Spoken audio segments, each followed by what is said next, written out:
15 अक्टूबर 2016 दिल्ली के जवाहरलाल नेहरू यूनिवर्सिटी में एक 27 साल का स्टूडेंट अपने हॉस्टल से अचानक गायब हो गया। उस स्टूडेंट का नाम था नजीब अहमद, जो जेएनयू में एमएससी बायोटेक्नोलॉजी की पढ़ाई करने आया था। कई साल बीत गए। पुलिस और सीबीआई का कहना है कि उन्होंने हर मुमकिन कोशिश की, लेकिन नजीब का कोई सुराग नहीं मिला और आखिरकार 30 जून 2025 को दिल्ली कोर्ट ने सीबीआई की क्लोजर रिपोर्ट को मंजूरी दे दी। इसका मतलब है कि इस केस को हमेशा के लिए बंद कर दिया गया। आज हम इस घटना से जुड़े हर पन्नों को पलटेंगे। ये सिर्फ एक गुमशुदगी थी या इसके पीछे कोई गहरी साजिश थी जिसे हमेशा हमसे छुपाने की कोशिश की गई। आज हम हर उस पहलू पर बात करेंगे जिस पर अक्सर चुप्पी साध ली जाती है। इसकी पूरी क्रोनोलॉजी को समझने की कोशिश करेंगे आज के इस वीडियो में।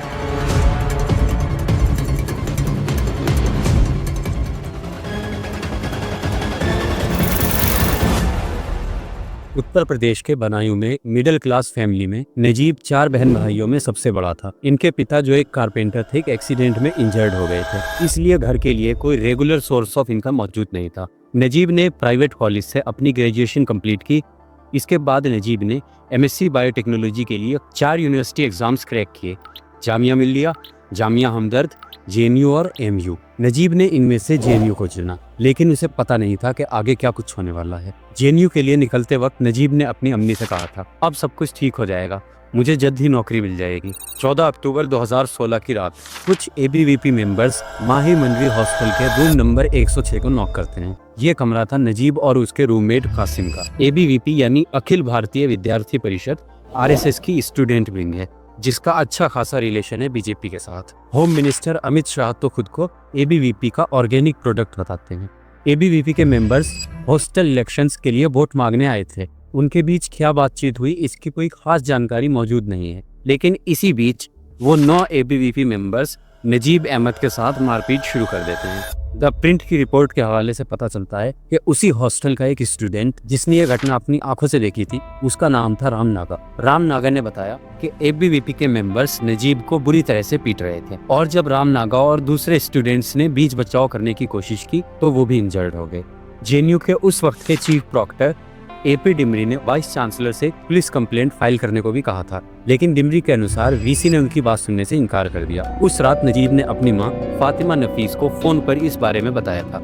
ये सुनकर उसकी मां फौरन ही बदायूं में अपने घर से जेएनयू के लिए निकल पड़ती हैं। आखिरी बार उनकी नजीब से अगले दिन 15 अक्टूबर सुबह करीब 10:30 पर बात होती है। नजीब उनसे बताता है कि आप फिक्र न करें, आ जाएं, मैं आपका इंतजार कर रहा हूँ। और फिर 12 बजे के करीब नजीब की मां जेएनयू पहुंचती, लेकिन जब वो जेएनयू पहुंचती है तो नजीब वहां पर नहीं था। उसका फोन और लैपटॉप उसके रूम में ही मौजूद था। जब नजीब की मां पुलिस कंप्लेंट करवाती है तो उनका कहना है कि पुलिस ने कंप्लेंट में एबीवीपी के मेंबर्स का नाम मेंशन करने से मना किया था। पुलिस ने कहा कि आपको एबीवीपी मेंबर्स का नाम मेंशन कराना है या आपको अपना बेटा चाहिए। मजबूरी में मां ने पुलिस की बात मान ली और कंप्लेंट में एबीवीपी मेंबर्स का नाम शामिल नहीं किया गया। बाद में जेएनयू स्टूडेंट्स यूनियन के प्रेसिडेंट मोहित पांडे की कंप्लेंट में उन मेंबर्स के नाम को शामिल किया गया। मोहित पांडे का कहना था कि वो नजीब को डेथ थ्रेट्स दे रहे थे और वो नजीब के डिसअपीयरेंस में शामिल हैं। सोचिए आखिर क्या वजह रही होगी जो पुलिस उनका नाम तक मेंशन नहीं करना चाहती थी। आखिरकार पुलिस इन्वेस्टिगेशन शुरू कर देती है। कैंपस को 11 अलग अलग जोन्स में डिवाइड कर दिया गया और सर्च ऑपरेशन शुरू हो गया। जब नजीब का कैंपस में कोई पता नहीं चला तो पुलिस ने कैंपस के बाहर हॉस्पिटल्स, रेलवे स्टेशंस, मंदिर, मस्जिद, यहाँ तक के मुर्दाघर में भी नजीब को तलाश किया, लेकिन उसके बारे में कुछ पता नहीं चला। इसके बाद दिल्ली के बाहर रुड़की, बरेली, आजमगढ़ और फैजाबाद जैसी जगहों पर भी नजीब को ढूंढने की कोशिश की गई। 25 दिनों के सर्च ऑपरेशन के बावजूद जब नजीब का कोई नामो निशान नहीं मिला तो ये केस क्राइम ब्रांच को सौंप दिया गया। फिर आखिरकार इनको एक क्लू मिलता है, एक सीसीटीवी फुटेज। उसमें एक ऑटो रिक्शा के बारे में पता चलता है जो नजीब को जेएनयू कैंपस से ले गया था। रिक्शा वाले ने बताया कि उसने नजीब को जेएनयू कैंपस से south east Delhi Jamia Nagar drop कर दिया था, जहां से कुछ ही दूरी पर नजीब के अंकल रहते हैं। हालांकि वहां पर भी नजीब का कुछ पता नहीं चला। नजीब के गायब होने के कुछ महीनों बाद जेएनयू के चीफ प्रॉक्टर एपी डिमरी अपने पद से रिजाइन कर देते हैं, क्योंकि वो जेएनयू के वीसी और जेएनयू एडमिनिस्ट्रेशन के इस मामले को हैंडल करने के तरीके से बिल्कुल भी सहमत नहीं थे। बाद में दिल्ली हाईकोर्ट के ऑर्डर पर ये केस सीबीआई को हैंडओवर कर दिया गया। सीबीआई ने दिल्ली हाईकोर्ट के सामने एक हैरान कर देने वाला खुलासा किया। सीबीआई ने आरोप लगाया कि दिल्ली पुलिस ने ऑटो ड्राइवर से जबरदस्ती बयान लिया ताकि ये बात साबित की जा सके कि नजीब अपनी मर्जी से कहीं गया था। सीबीआई ने कहा कि ये स्टेटमेंट पूरी तरह से झूठ है। लेकिन जब इसका नजीब की डिसअपीयरेंस से कोई कनेक्शन साबित नहीं हुआ तो दिल्ली पुलिस ने चुपचाप इस इन्वेस्टिगेशन लाइन को छोड़ दिया। 29 जून 2017 को 10 लाख रुपए का रिवार्ड अनाउंस किया जाता है उसके लिए जो नजीब के बारे में कोई इन्फॉर्मेशन देगा। एक तरफ नजीब अहमद के लिए जगह जगह प्रोटेस्ट हो रहे थे ताकि नजीब को जल्दी ढूंढा जाए। नजीब की मां अलग अलग जगह दिन भर दौड़ धूप कर रही थी ताकि उनका बेटा मिल जाए। वहीं दूसरी तरफ देश का बेशर्म मीडिया नई नई थ्योरीज नजीब के बारे में पेश कर रहा था। 21 मार्च 2017 को देश के जाने माने न्यूज़पेपर टाइम्स ऑफ इंडिया के जर्नलिस्ट राजशेखर झा की एक स्टोरी पब्लिश होती है। फ्रंट पेज पर ये जर्नलिस्ट कहते हैं कि नजीब आईएसआईएस समर्थक हो सकते हैं। पुलिस को नजीब की सर्च हिस्ट्री से पता चला है कि वो आईएसआईएस आइडियोलॉजी और उसे ज्वाइन करने के तरीकों के बारे में सर्च कर रहा था। झा ने यह भी दावा किया कि जिस रात एबीवीपी मेंबर्स नजीब के रूम में गए थे उस समय भी नजीब यूट्यूब पर आईएसआईएस की वीडियो देख रहा था। इस अनवेरिफाइड खबर के मिलते ही देश के कई मीडिया चैनल जैसे कि जी न्यूज ने इसकी हेडलाइंस चलानी शुरू कर दी, जैसे उन्हें इसी खबर का इंतजार था। साथ ही सोशल मीडिया पर भी इसे खूब फैलाया गया। बीजेपी का आईटी सेल भी अचानक से सोशल मीडिया पर एक्टिव हो गया। बाद में जब दिल्ली पुलिस से इसके बारे में पूछा गया तो उन्होंने इससे साफ इनकार कर दिया। दिल्ली पुलिस ने कहा कि पुलिस को ऐसा कोई सबूत या सर्च हिस्ट्री नहीं मिली जिससे यह साबित किया जा सके कि नजीब के आईएसआईएस कनेक्शन है। यानी टाइम्स ऑफ इंडिया के झा की रिपोर्ट में कोई सच्चाई नहीं थी। सोशल मीडिया पर एक फोटो भी खूब वायरल की गई जिसमें दावा किया गया कि नजीब ने आईएसआईएस को ज्वाइन कर लिया है।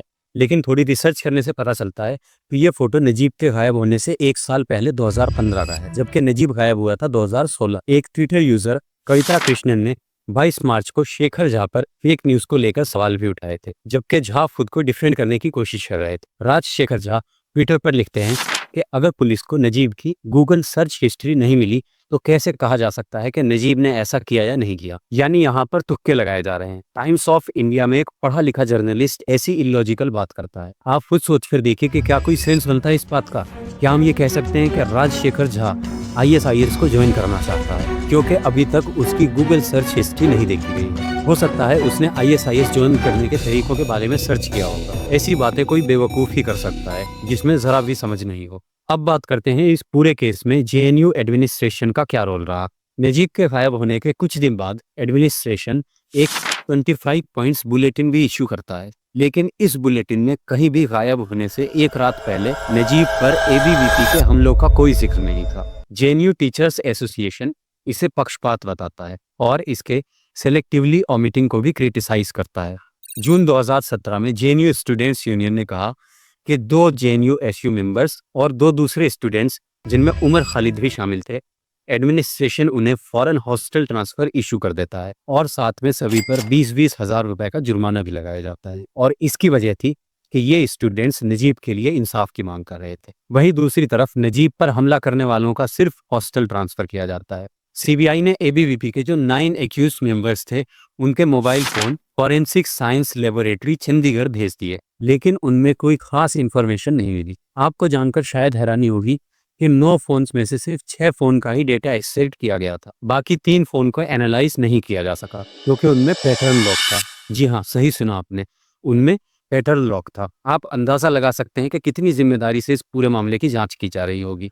यानी भाई साहब ने पैटर्न लॉक खुलवाकर फोन की जांच करने की जहमत भी नहीं की। और आजकल तो वैसे भी टेक्नोलॉजी इतनी एडवांस हो चुकी है कि चांद पर जाने के बाद अब मार्स पर जाने की तैयारी है, लेकिन शायद पैटर्न लॉक खोलना रॉकेट साइंस से भी ज़्यादा मुश्किल होता होगा। और अगर पैटर्न लॉक खोलना इतना ही मुश्किल है तो सबसे आसान तो ये होता कि जिन एबीवीपी मेंबर्स के ये फ़ोन थे उनसे ही लॉक खुलवा लिया जाता। खैर, मुझे शोभा नहीं देता कि मैं यहाँ बैठकर इतनी बड़ी जांच एजेंसी को एडवाइस दूँ। लगातार 2 सालों तक पूरी ईमानदारी और जिम्मेदारी से जांच करने के बाद सीबीआई इस केस की क्लोजर रिपोर्ट फाइल करती है और करीबन 7 साल बाद 30 जून को दिल्ली कोर्ट में इस क्लोजर रिपोर्ट को एक्सेप्ट कर लिया जाता है। कोर्ट का कहना है कि अगर फ्यूचर में कोई और एविडेंस मिलता है तो केस को दोबारा शुरू किया जा सकता है। वहीं कुछ लोगों का मानना है कि इस मामले की जांच में पूरी तरह से ईमानदारी नहीं दिखाई गई। नजीब की मां का कहना है कि अगर जरूरत पड़ी तो वो सुप्रीम कोर्ट तक जाएंगी। एक ऐसा देश जो दुश्मन को घर में घुसकर मारने का दावा करता है, उस देश की राजधानी के एक टॉप रैंकिंग कैंपस से एक स्टूडेंट गायब हो जाता है और सिस्टम 9 साल में भी उसे नहीं ढूंढ पाता। नजीब की मां ने कहा था, अगर नजीब सुरक्षित मेरे पास वापस आ जाता है तो मैं सभी को माफ कर दूंगी। आपको क्या लगता है नजीब के साथ आखिर क्या हुआ होगा, और क्या नजीब अभी भी जिंदा है? आप अपनी राय नीचे कमेंट्स में दे सकते हैं। इस वीडियो को ज़्यादा से ज़्यादा लोगों तक शेयर कीजिए ताकि ये इन्फॉर्मेशन दूसरे लोगों तक भी पहुंच सके।